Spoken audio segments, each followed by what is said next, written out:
webinar. Mike, I can see you there. Give us a wave if you can hear me loud and clear. Can you give us a wave, Mike? Okay, that's good. Mike, can you give us a wave? Give us a wave. Lovely. Thank you. Great. We can see you all coming on and joining the webinar. We're still waiting for a couple more to join us. So let me, whilst we're waiting for everybody to come online, just bring you up to speed with what's happening. Right, bear with me. Yes. Good, I can see the room filling up.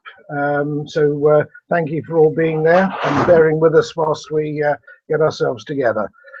Tonight we have a very special webinar, and joining us is Mike Siegel, who's a fellow director of AuthorCraft and also the founder of Original Speakers. So we'll be hearing from Mike. I'm also delighted that we'll have two very talented speakers joining him. One of them is Mona Lisa Chakwama, of the author of Define Yourself, and here is her book, Define Yourself and Become the Author of Your Destiny. Rather, the architect of your future, I should say. Mona Lisa gave a fantastic training session at the last AuthorCraft event. So really delighted that she's able to join us and share the information with you for those of you that weren't able to be at the event. We're also really looking forward to Dee Blick joining us. And Dee is, as you know, a fellow of the Chartered Institute of Marketing. She's the author of numerous books, including her most recent one, which is The Ultimate Guide to Writing and Marketing a Bestseller. I have to say that this is, without question, the most comprehensive book on that subject that I've ever come across. Very, very powerful, and really looking forward to hearing from Dee, who's just fighting with technology and will be on the line very, very shortly.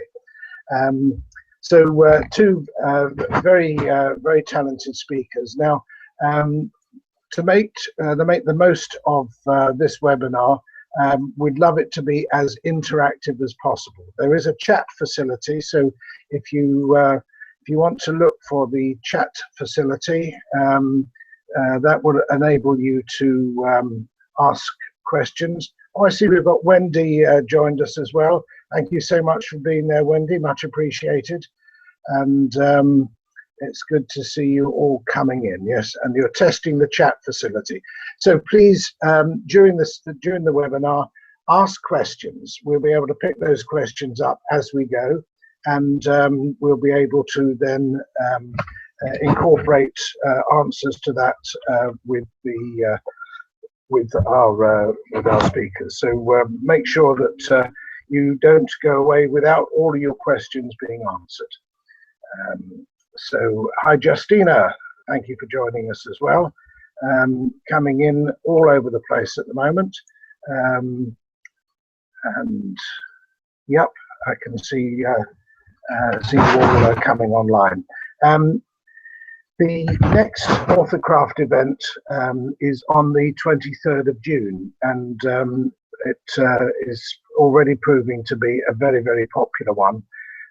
Christiane Wolf, who appeared at a few events back, she's the author of the amazing health and fitness book, Body Rescue Plan. Christiane, I think, has sold more books this year than many authors, simply by using as her route to market QVC and the shopping channel. And at the last count, I think she'd sold 7,000 books in a comparatively short space of time. So she'll be coming back to talk not only about how she successfully sold books on QVC, how she managed to get on the channel in the first place, but also how she's used that television profile to move her business forward and to develop other products. So she's really turning her knowledge into a business and developing a range of additional products on top of it. So she'll be very well worth talking to. We have Jake O'Gorman. Now, Jake is one of the memory competitors in the World Memory Championship. He was at the event with Warren Knight at Warren's book launch, and is coming back to talk about his specialist subject. Now, as authors, we need to have good memories, because if we're standing on stage and talking about our material, we need a good memory to make sure we don't forget anything. And also, having a good memory is really important if you're trying to keep all the elements of a book in your head as you're writing it. So he'll be sharing techniques, simple things that you can take and use to be a more memorable author, and also to use techniques to help you with your writing. We have as our guest speaker Stephen Harvard Davis. Now, Mike, I know he's star speaker. Talk about it. Stephen Harvard Davis is a very interesting guy.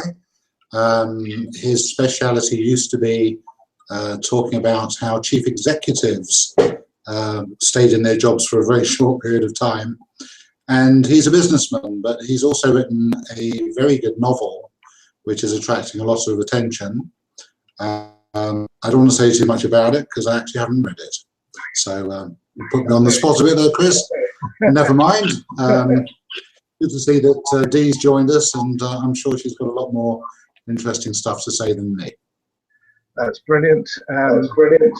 So just Dee, I'm on the line, but I haven't seen you turn up. I haven't seen you yet. So the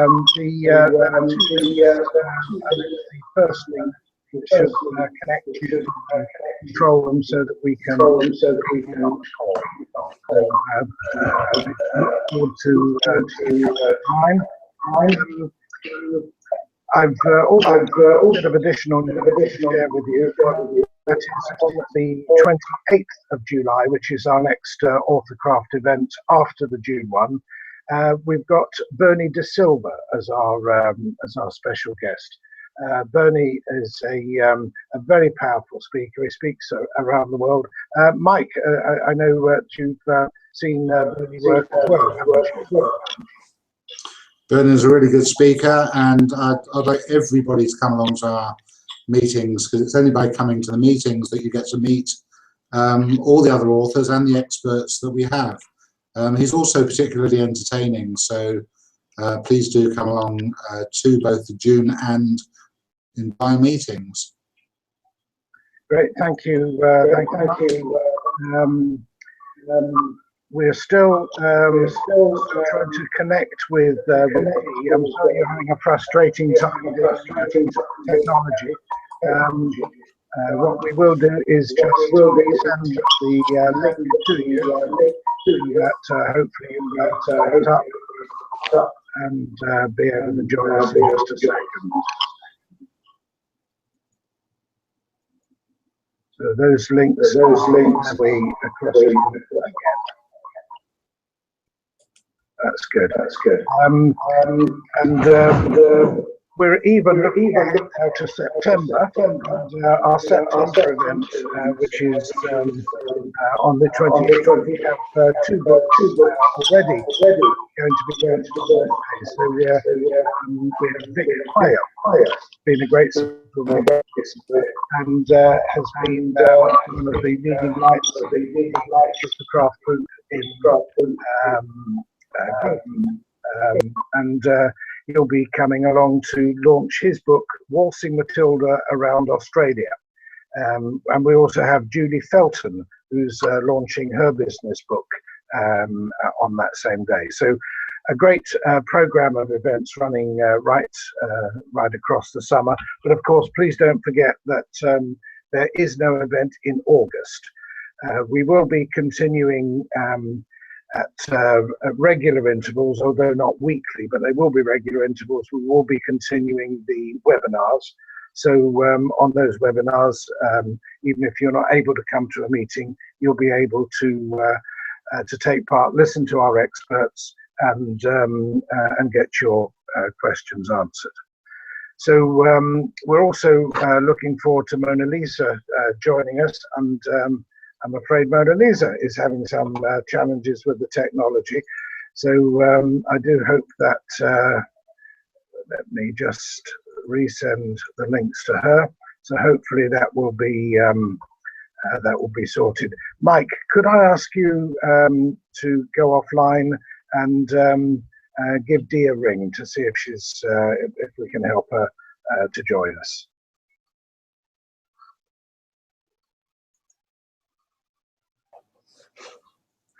Mike, yeah, there's a long delay, Chris. I did hear you. Okay, that's fine. That's fine. Must be a cavity in my tooth. Great. Okay, so whilst we're waiting for Mona Lisa and also Dee to join us, what I'd like to do is to pick up on the 16-week program we are running on our webinars. The idea is over these weeks, modules each of those modules will cover a particular aspect of the process of going from from the idea through to manuscript, through to getting your book laid out and then printed and then marketed and sold. So we'll be dealing with each aspect of that and bringing online our different experts to help us with their input. So if you stay with us, it will be a rolling program, so that no matter at what point you join the 16 weeks, you will get a chance to catch up with the modules that you missed, as the modules then repeat over that 16-week period. The first modules were looking at the foundations and the things that you need to be clear on before you get your before you even start writing. And in Dee's book, she covers the whole area of having great clarity on your reader right at the beginning. So the more you know about what they're looking for, the more you know about the pain that they have, the things that they need, the easier it is then to craft your book and to focus it on their particular needs. So as Dee says in one of her chapters, it's not about your book, it's about your readers. And the more you know about them, the more you know about where they hang out, where they flock together, where they can be found. The more you know about them, the easier it is first of all for you to be found by them, and to use the principles of niche marketing for them to discover you, and once they've discovered you, to make it as easy as possible for them to find the books that you have, the courses that you have, on all the other information that you have to share with them. Niche marketing for authors is great because it's no cost or low cost at the very least. And the more you know about which websites your readers are likely to visit, what clubs they belong to, what associations they belong to, what exhibitions they go to, what publications they read, what radio stations, where do they hang out? And if you know that, you know where you need to be found, where you need to be placing articles, where you need to be doing guest blogs where you need to be interviewed, and you can target your promotional activity in those areas, and of course supported with all your social media and the many tools that are now available to help you to build a following. All of these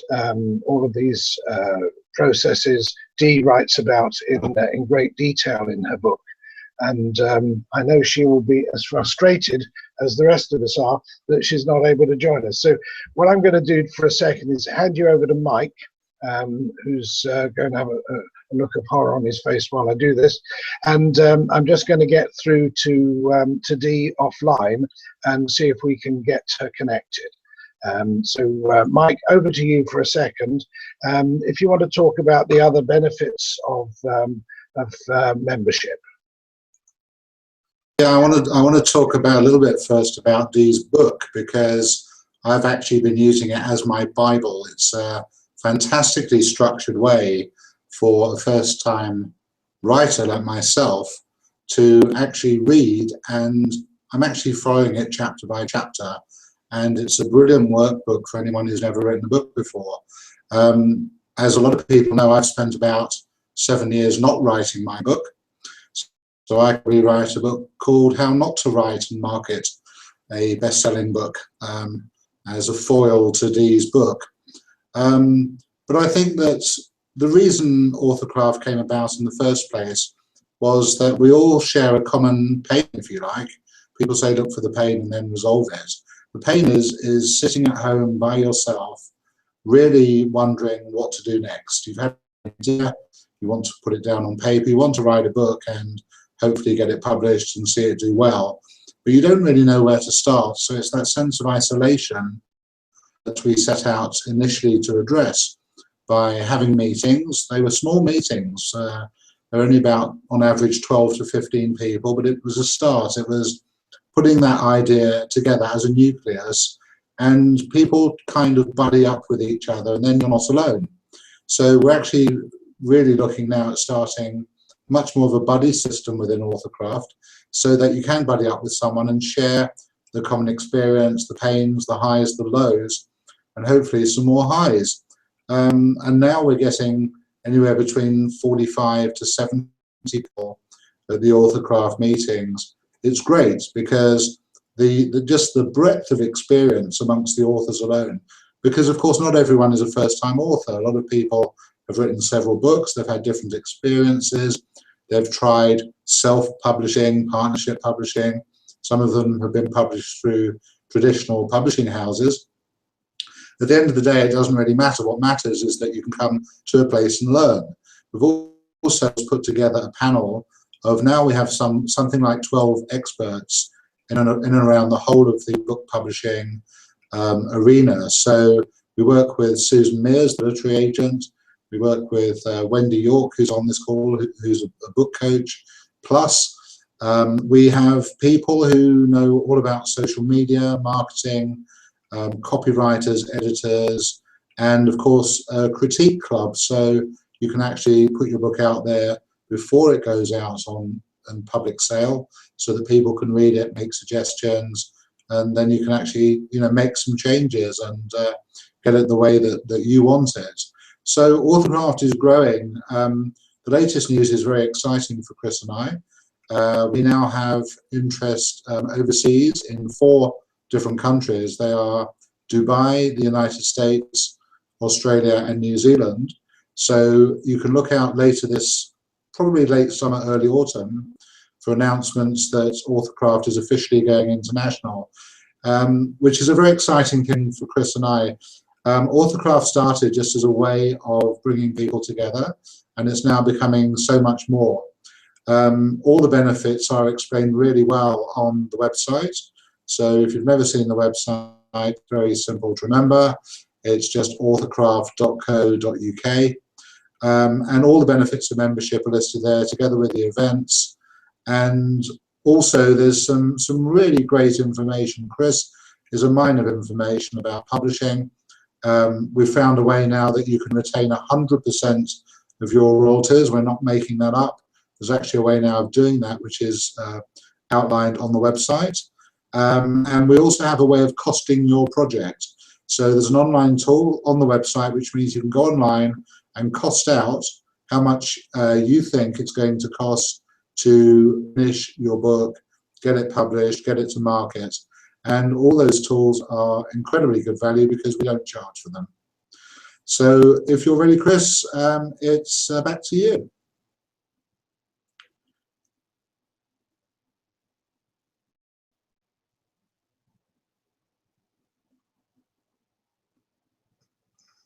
Right, Mike.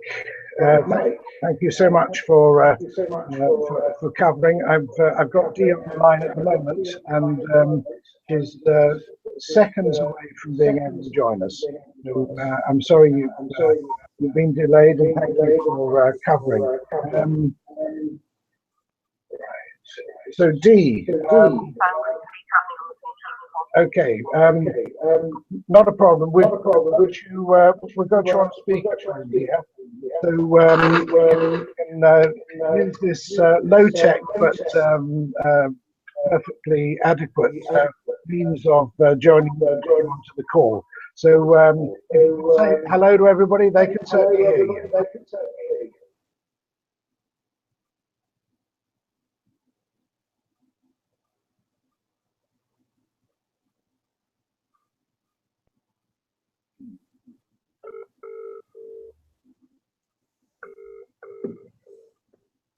Hi Dee. Okay, you're broadcasting live now.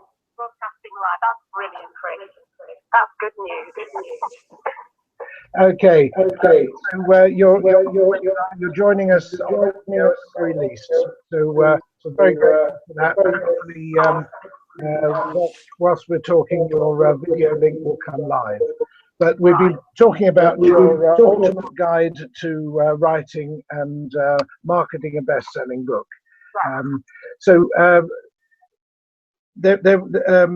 But before we get on to that, for those people that have only heard of you by legend, tell us a bit about yourself and your own author journey. I always say that I'm a born writer who became a marketer, and I wanted to write a book for many, many years. And I think it was my dad dying that gave me the courage to write a book. So I was so paralysed by fear of failure. You know, what if it doesn't sell? What if I get terrible Amazon reviews? I've learned you can survive one-star Amazon reviews quite handsomely, and you can still breathe at the end of the day. But I wrote a book which was a tentative exploration into finding my voice. And then, as you know, I really hit the big time when I met you and published my second book, The Ultimate Small Business Marketing Book. And that sold well in excess of 20,000 copies. It's been published in China next month, and I think we're on about 165 five-star reviews on Amazon. That's really become a bit of an iconic marketing book. I got a publishing deal for my third book with John Wiley.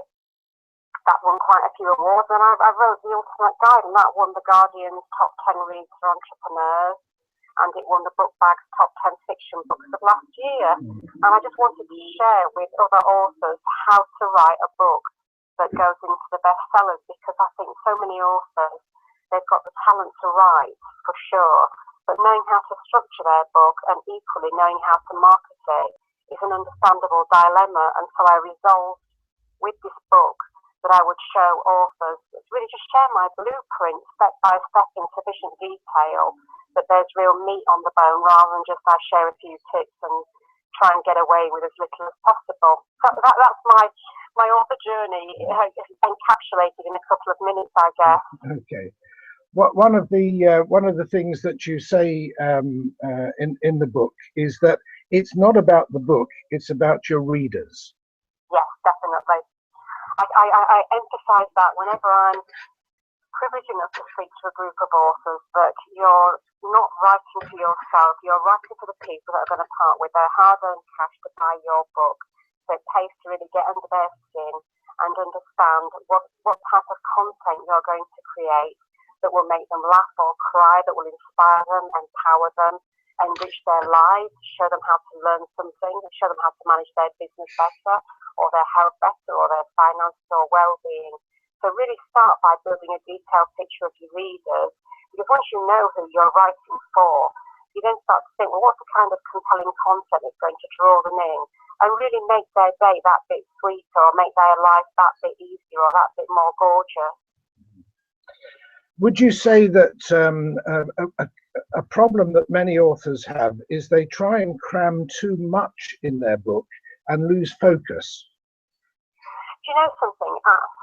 That's a really hard one, because I'm probably the sort of person that I'm very much about giving lots of meaty content. I think my view on that is there are a couple of routes you can take. I always go down the line of I want to write a meaty book. So my books average about 85,000 words, which is a hell of a tome. But for other authors, it may be they want to write a suite of books of 25,000 words each. It's not about how much content you write, it's about the relevance of the content. And it's keeping that flame burning from beginning to end. Because my view is that every chapter has got to be as good as the previous one. There's no excuse in a book to think, well, I'm really pleased with half of the material, but the other half was padding and filler. You should never pad or fill your book. It should be more about how much great content can I put into my book. And do I want to add it into one big book, or to spread it over several titles? And as long as it's really great, rich content, and you price it at a decent price, then that's far more important than you trying to stuff everything in, and you're right in losing focus. Yeah, but I mean, the great thing about your book is it does exactly what it says on the cover, and you know, people will buy it because they know exactly what they're going to get from it. But I think one of the things that some authors do is to dance through so many different problems and solutions that the book itself is difficult to know who it's for. I think you're right. I think that clarity is absolutely important. You cannot afford, particularly if you're writing a non-fiction title, you cannot have ambiguity dancing around your chapters. You know, as an author, you've got to have the discipline of reining yourself in and thinking that material is totally irrelevant, or that's taking me off track, or I've got far too many cases here, so I've made it complex. And that's why I ramp on about the importance of having a very good, meticulous editor who can smack your wrist and say, this chapter here was confusing, you gave too many examples, you strayed off the point too many times. I sometimes think as authors, it's very hard for us to be both author and editor, and that's why we need to bring that third party into the book to give it that objectivity and clarity, and also to maintain that consistency of focus. So would you say that you really need to bring in an editor or a book coach really quite earlier on in the project? I mean, I've never used a book coach. Not that, I mean, I'm sure they're marvellous with what they do, but I think that for me, an editor is absolutely vital. But I think spend time choosing your editor, look at the kind of work they've edited, share with them a chapter and say, this is what I did with my editor. What do you think of that chapter? Can you work with me? Do you like my style? It's no good having an editor whose style is so a contrast to yours that they would actually sabotage your book. It could be an amazing book, but the fact that they've turned it into their own style, really an editor should just should polish up your style and root out inconsistencies, inaccuracies, as I say, stuff where you're ramping on too soon. So spend time in the early stages of your book finding your editor. When you've got a chapter or two, send it to them and ask them what they would do with that chapter, which is what I did. And I was really pleased when my editor came back and said, I love your writing style. I won't have to do very much, but I definitely can make it that bit better. And that's what you're aiming for, not for a rewrite, because then you've lost control of your work. You're just aiming for them to be that cautious voice. You don't want it to be your readers that turn around and say, do you know what? On the Amazon reviews, it was a great book, but it had a lot of spelling errors. Some chapters were inconsistent, some were meaty, some were less so. You don't want readers taking the role of editor and then taking to Amazon or any other site like, Goodreads and actually slating your work. So I think an editor is absolutely essential, and the earlier you can bring them on board, just to sort of review the first few chapters, the better. Thank you for that. With a book such as yours, which at 85,000 words, it must have taken a long time to craft it so well. It's actually 89,000 words, and I think you actually used the right word there. Is that I craft my books. I mean, my books are a labour of love, and I recoil in horror when people say write a book in 28 days. I'm thinking, you know what, you're shortchanging your readers. Why just spend 28 days on a bleeding book?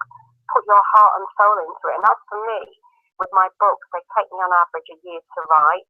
But at the end of it, I feel such a huge sense of satisfaction, and I get the most amazing Amazon reviews. But most importantly, I get readers from all over the world, writing to me every week and thanking me for writing a book that they found eminently readable. And it's not easy to write a book that's eminently readable. It takes many, many hours, many drafts and redrafts, a lot of going back to the drawing board.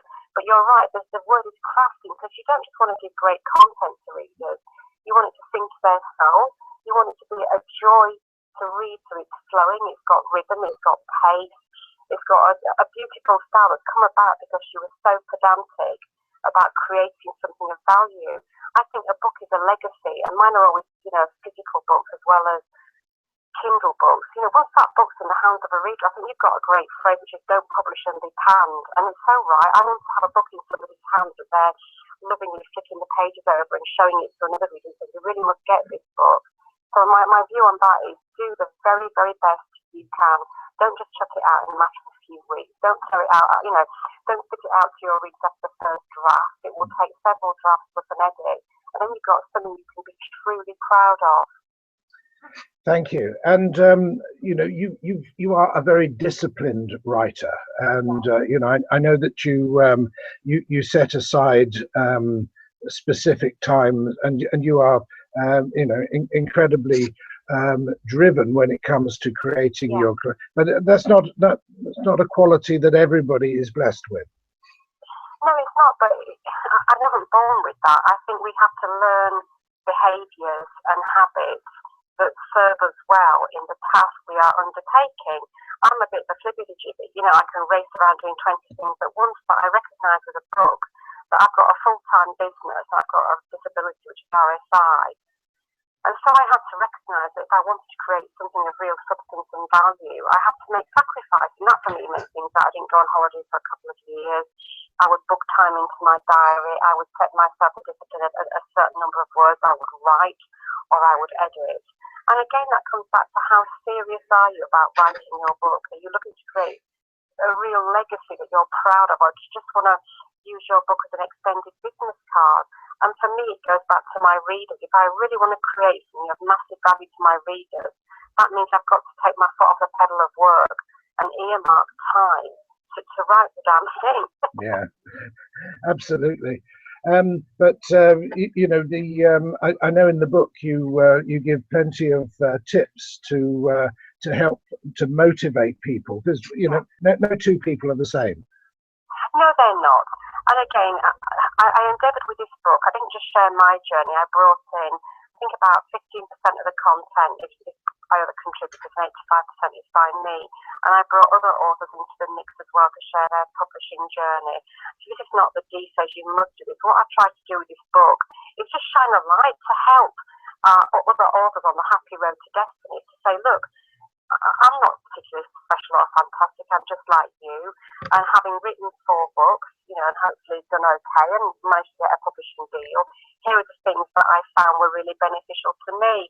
And I think, touch wood, when I speak to other authors, I've had the privilege of speaking to many authors at conventions where I've been a keynote speaker, and they kind of resonate with my thinking too. There's nothing in the book I share that's like massive rocket science, but what I always think is it's common sense that it's taken me years upon years to get to the stage of common sense.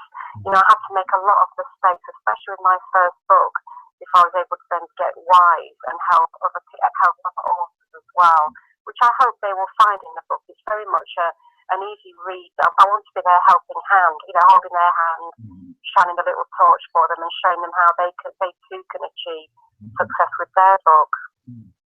But not only are you very disciplined in the process of writing, but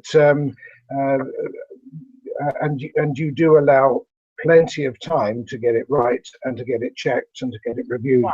But at the same time, you're also thinking much further ahead than people probably realize about getting it into market.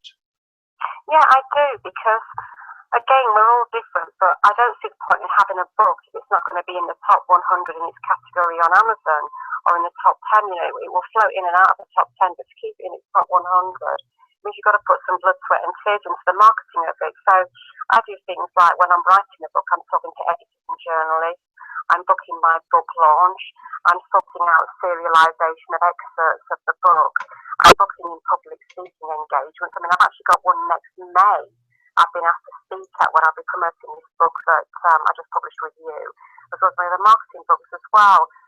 And I think it's just about being organised. You know, there's a point at which every author has to think, okay, I'm 85% author, 15% marketer, okay, I'm now 50-50. You know, when the book's reaching its final stages, you should really be putting your heart into the marketing of it. You are obviously a past master at this subject. You have the great distinction of being a fellow of the Chartered Institute of Marketing.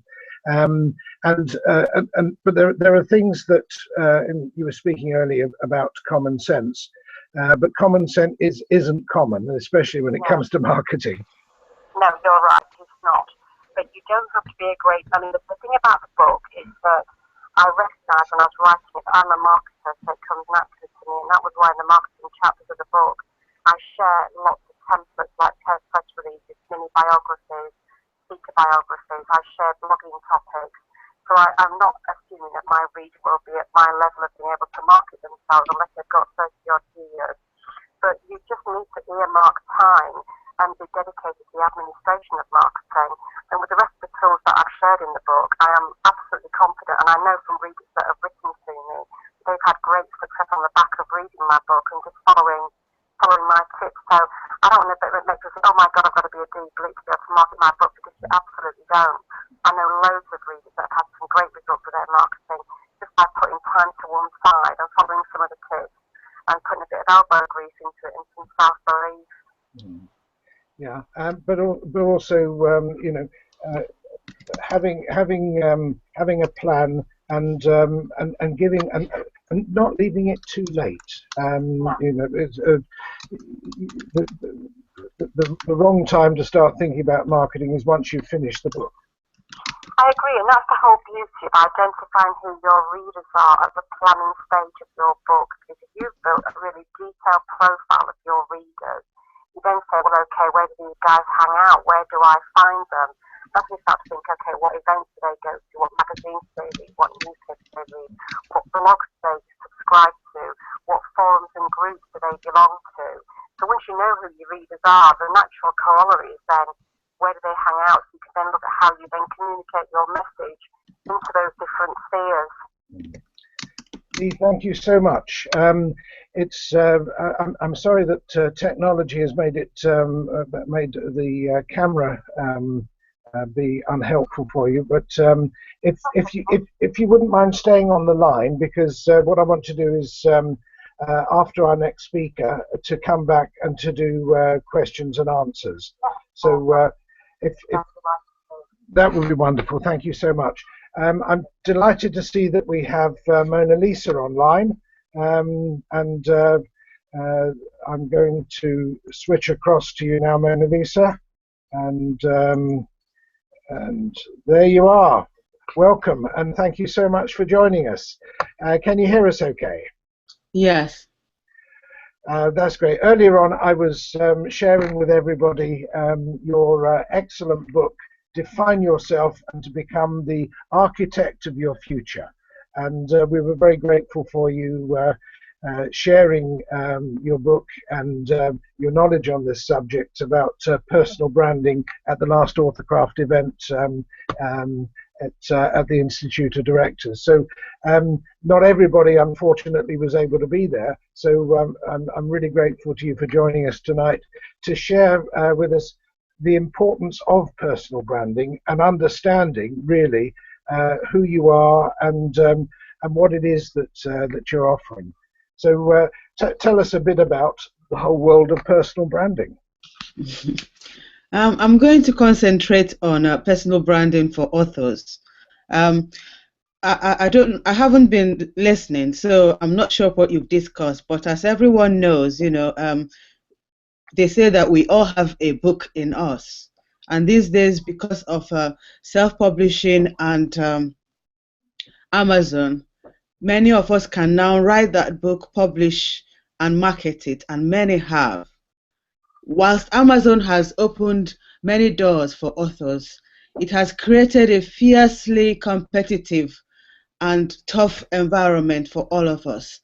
Success today no longer depends on just writing a great book, but also on several other factors, most importantly on the ability of an author to stand out and be recognized from the trillions of other authors out there, and also to effectively build and maintain his or her author profile. The great news is that this is achievable with the help of personal branding. There's a huge difference between an author who has worked to develop a distinctive and compelling personal brand and an author who hasn't invested any resources in building his or her brand.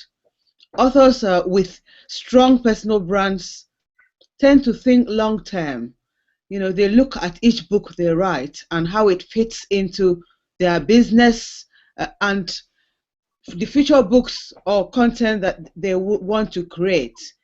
They also look at how the book fits into the community of audience they want to build and maintain, but most importantly, how each book fits into what they want to develop as their legacy. Authors who haven't developed their brands tend to think short term. They write one book, market it the best they can, go away, write another book, come back and start all over again. Before we go further, when I say personal brand, what I mean is simply your reputation. It's not your name, website, or what you look, or what your book looks like. Your personal brand is what people think, know, feel, and say about you when you're not in front of them.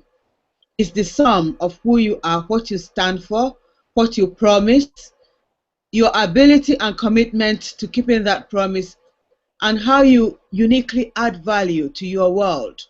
So your personal brand is a lot more than what's going on visually, and it matters a great deal if you're an author. Because as authors, we are marketing ourselves as well as our business and our books. And the key thing the key challenge that we all face is to find our audience and to effectively engage and connect with them. To achieve this, many of us employ some of the great tools that can perfectly match an author to its audience. Tools such as social media, public speaking, and blogging, for example. We want these connections to help us to build sustainable connections, our readership, and our writing career.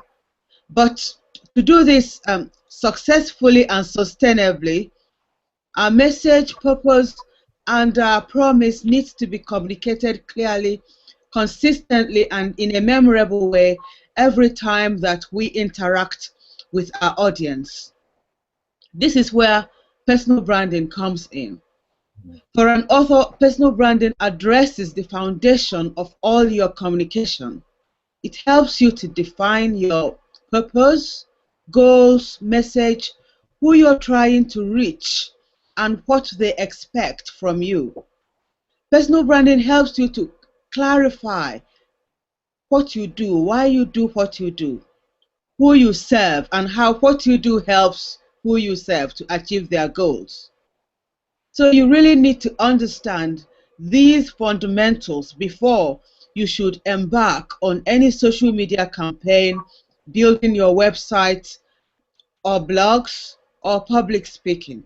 Because if you're unable to clearly explain your message, purpose, and promise, you'll be unable to engage a readership. Everything that you do should be guided by a clear understanding of your brand, the look of your book, the font that you use in your book, the language that you use in your website, your website, and even the videos that you make to promote yourself. So for an author, personal branding is a strategic investment in communicating who you are to your audience. It involves sharing your expertise whilst building trust with your readers. So the three main benefits of personal branding for an author is that it will help you to stand out from the trillions of other authors out there and effectively build and maintain your author platform. Personal branding will help you to be memorable and valuable, and not just to your readers, but also to agents and publishers who are interested in what makes you different and unique. Who you are and your points of distinction and power is often used by readers, agents, and publishers when they face a multiplicity of choices. Personal branding enables you to build your community of audiences. And building and maintaining your community of audiences is very much dependent on how you're perceived by them. So it's very important that you first understand how you are currently perceived. You know, I said earlier that your personal brand is what people think, know, feel, and say about you when you're not in front of them. On that note, you can see that whether you've thought of it or not, you already have a personal brand. Everyone from Barack Obama, the artist Sam Smith, to your grandmother or grandfather, we all have one. Even your dog or cat has a personal brand. So the first question to ask yourself is, what is your personal brand currently saying about you? Is it clear, positive, and compelling? What does it promise? What value does it represent? Is it working effectively for your vision? And do you need to develop or expand it? If it's not matching up to where you're going, then you could take actions to change it. With the important knowledge of how you're currently perceived, then you'll be able to decide whether you want to build your personal brand or whether it is working effectively for you. If you need to build your personal brand, then there are four key steps that you need to go through to build your personal brand. The first step is to clearly articulate who you are. An old advertising slogan said that your brand is the truth about you well told. So the key question to ask yourself as step one is, what is your truth? You must make sure you tell it well. I believe that one of the most essential tasks for you as an individual is to understand the truth about who you are, what your talents and abilities are, and what you want to do with your life. Everything else should fall out from this. I should clarify something for anyone watching who's been involved in building a brand for an organization or a retail house where in most instances they work from the outside in. They look at what their customers, clients, or audience wants and then brand themselves to be that.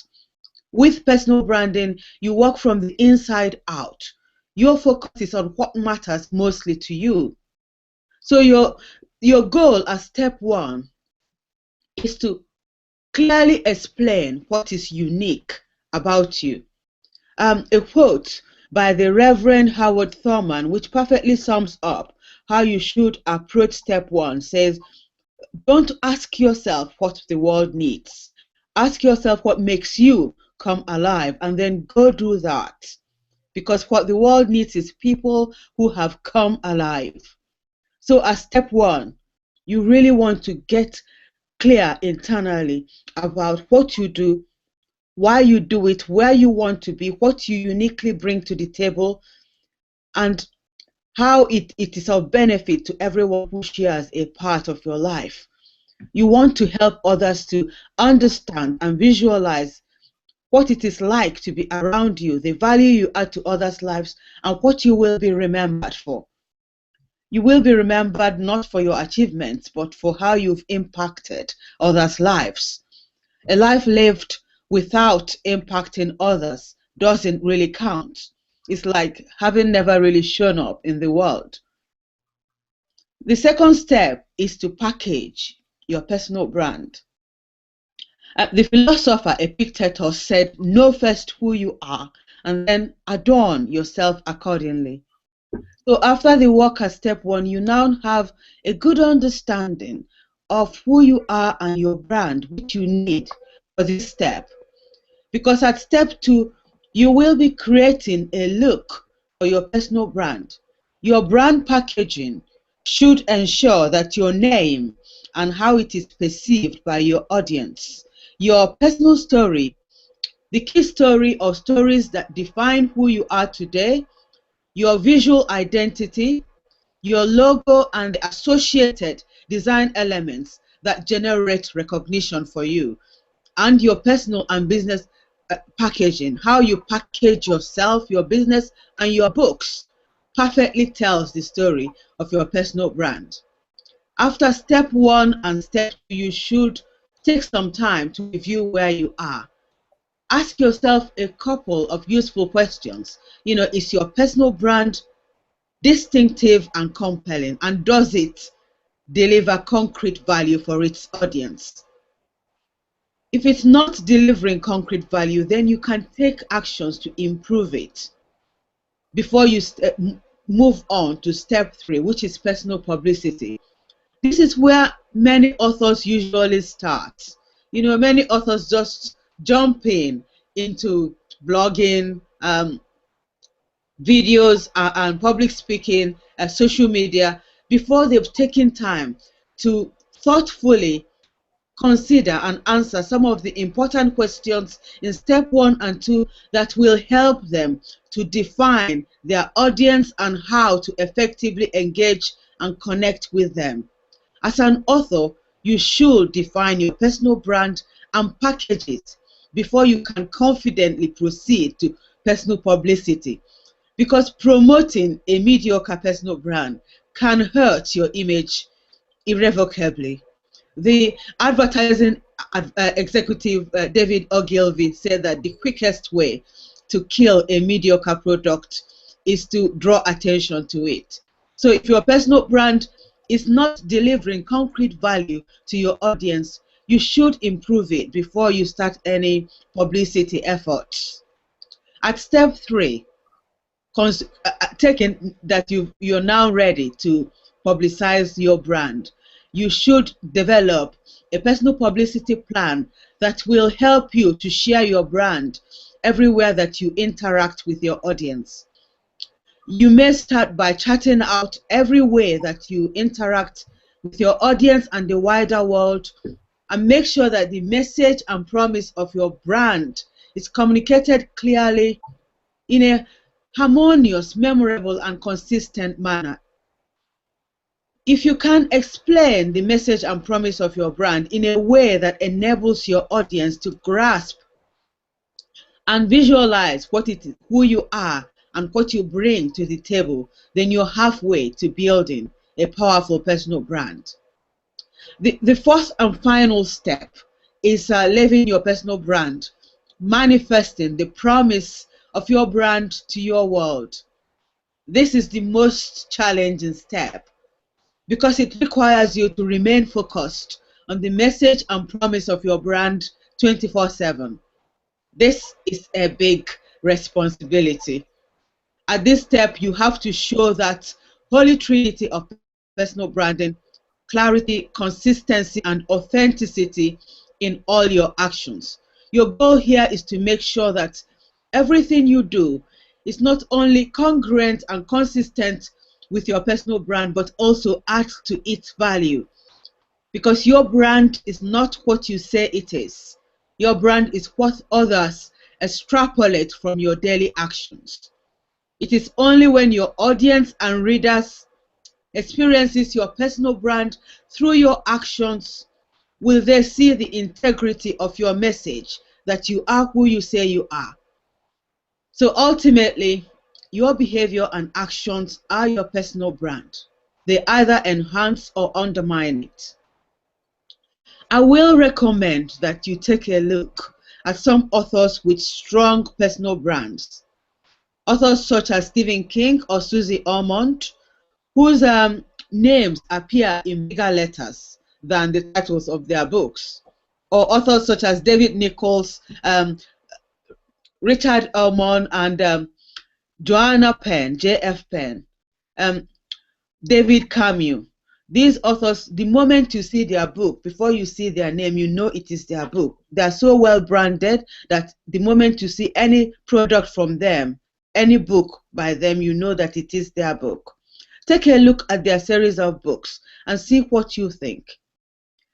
To conclude, I would say that if you really want to take control of your writing career, you should start by taking control of your personal brand. Thank you so much. Way.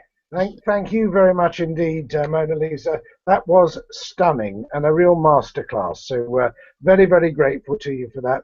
And the trouble with the webinar is that, but there's no applause, which is a great shame, because you absolutely deserve to have applause. But in fact, using a bit of technology, I believe we can actually. There we go. Never let it be said that we don't have applause for you.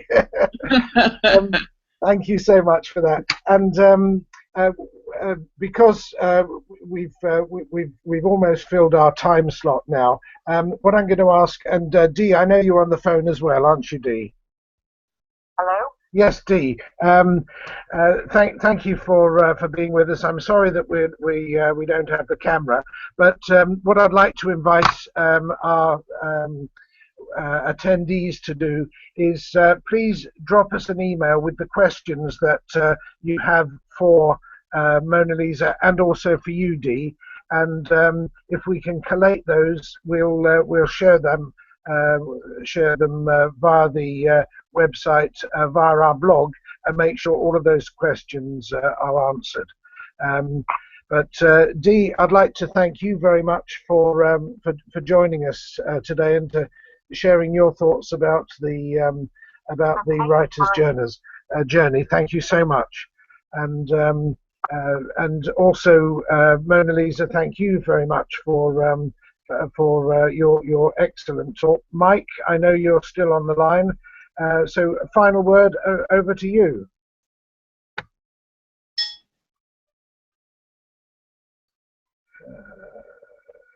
Hold on, sorry about that.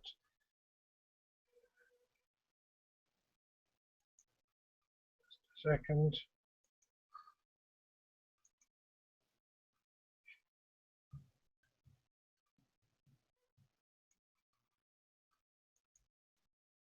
Either better or different, and now you have to be both better and different.